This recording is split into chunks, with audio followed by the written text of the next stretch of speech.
So for a movie like this, The Wolf of Wall Street, about a bunch of stock market brokers and all that, with nice suits, how could I not wear my suit in the review? It just simply had to be done.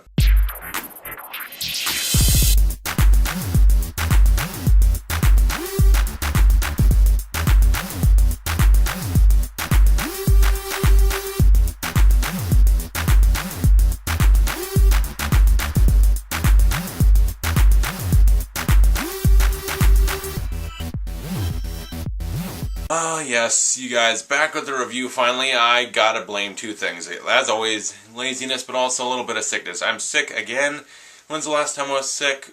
My Breaking Bad reviews, that was last year. And those videos, I remember editing, that was hell. Those videos took so long to edit because it's constantly me blowing my nose.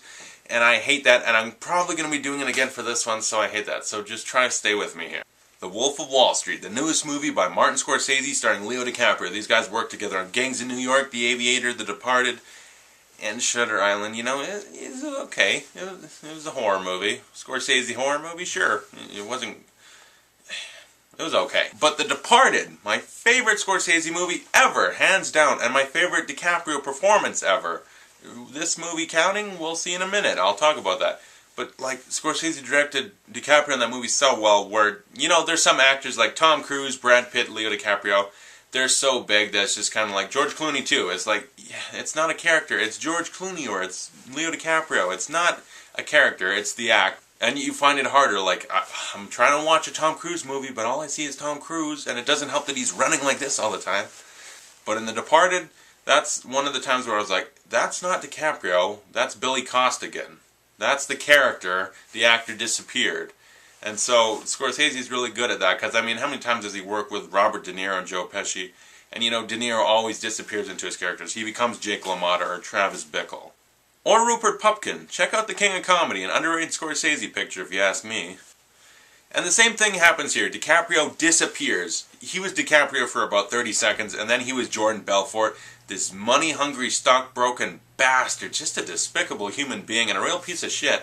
But you know what? You like him throughout the whole movie, and I'll talk about why. Because in this story, you get Leo DiCaprio as Jordan Belfort, the real-life guy who started out pretty small, but he wanted to be a stockbroker, and he starts at this one firm, works with Matthew McConaughey's character, and kind of learns a couple tricks that might not be so legal, so that when he starts his own firm, it becomes really big, really fast, but it's a lot of corrupt, evil, not very fair or legal practices, and they're making so much money, he just becomes obsessed with making money. It's all about just more. Give me so much money. I want to have so much money, I have nothing to do with it. It just sits there.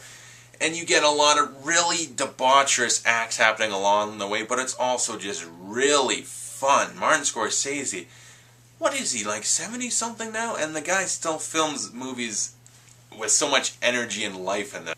He's 70 years old and he still makes movies with so much just fun and wild craziness in them. It's so good. And Scorsese's directing, amazing. As always, Martin Scorsese is a fantastic director. Lacks a little bit in the editing. I know this movie's like 3 hours exactly. Casino was 2. I can't think of any other Scorsese movies that are 3 hours. Kundun? I don't know, never saw it. It was about monks or something. But Martin Scorsese likes to make long movies. It's probably painful for him to edit stuff out because he just loves his movies and he just doesn't want to cut out anything good. Can I blame him? You know what? For this whole 3 hours, I was completely enjoying the whole ride. I would never sat there like, is it going to end? But yeah, 3 hours, and I never got bored. I was just enjoying it the whole time.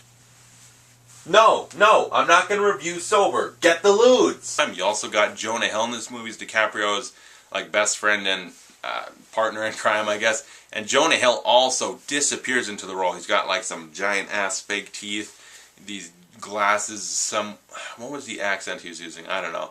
But he was awesome in this movie. And it is a comedy. This movie is not a drama, you know. Scorsese, Departed, and all these gangster movies, that's not this. This is a comedy. And Jonah Hill's kind of primary. Him and DiCaprio kind of back and forth, like just making every scene hysterical. Jonah Hill in this movie.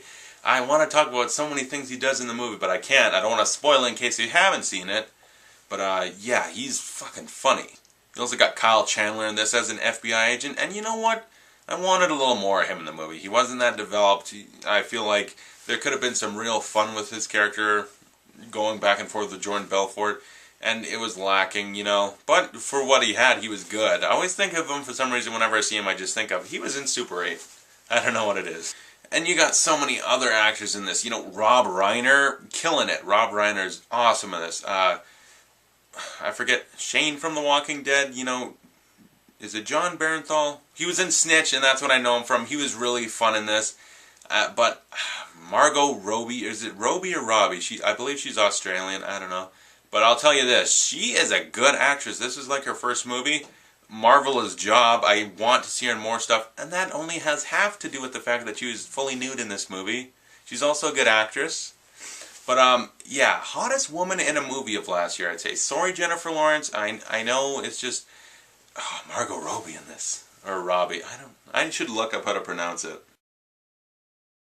Yeah, she was good. She kind of reminded me of, like, Sharon Stone in Casino. Similar characters, sort of. She was really good in this, though.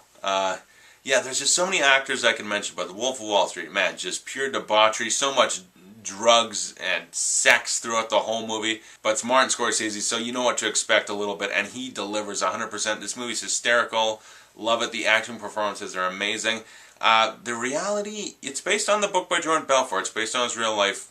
He changed some things. Jordan Belfort's a liar, and that's just proven from the movie. But it's funny, is some of the stuff that's the most outrageous is the true stuff. Like, I won't spoil it, but all the stuff that happens on a boat, like, that's all real. That all really happened, and that's like, that's the most ridiculous shit, and that's what happened? You gotta be kidding me. And that's what's so fun about this. Oh, I loved it, though. It's so much fun. Oh, yeah, I'm good. Let's finish the rest of this review already. It's kind of a shame that DiCaprio didn't get the Oscar for this, because, I mean, Matthew McConaughey and Dallas Buyers Club, haven't seen it, but I feel like this is the DiCaprio we've never seen before. You know, like The Departed, yeah, he's a thug in that, but this is just completely 180 degrees different from what I've ever seen DiCaprio do in his whole career. I thought this was his best performance ever, possibly, and they gave it to McConaughey, who's also, did I mention he was in this? Yeah, I think it was during his filming of Dallas Buyers Club, so you can tell he's kind of gaunt and real skinny, but he's fun with the part that he is in the movie.